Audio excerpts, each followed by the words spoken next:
నిన్నగాక మొన్న ఇదే నెలలో బీహార్కు డబ్బులు పంపుతున్నారని ఢిల్లీలో బట్టి విక్రమార్క గారి ఇంట్లో ఐటీ రైట్స్ అయినాయి.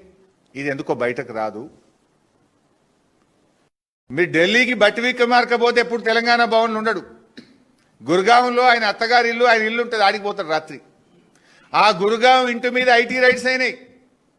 అక్కడి నుంచి కంప్యూటర్ హార్డ్ డిస్క్లు, చిప్పులు అన్ని తీసుకుపోయినారు ఐటీ వాళ్ళు. అంత గప్చూపు ఎందుకు అయింది? మరి ఎందుకో బయటకు రాకపోయే.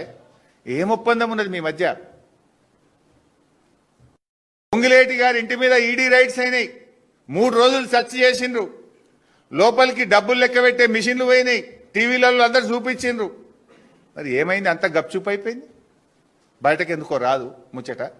ఏం దొరికింది, ఎంత దొరికింది, ఏం సీజ్ చేసిండ్రు? ఈడీ ఎందుకో అందరిది స్టేట్మెంట్ ఇస్తుంది, కానీ పొంగిలేటి గారి ఇంటి మీద ఎందుకో స్టేట్మెంట్ ఇయ్యది. ఢిల్లీలో ఐటీ రైట్స్ మరి ఎందుకు బయటకు వస్తలేవు? ఏంది అంటే దీన్ని బట్టి అర్థమవుతుంది ఏంది? రేవంత్ ప్రభుత్వానికి బీజేపీతో ఫెవికాల్ బంధం ఉంది.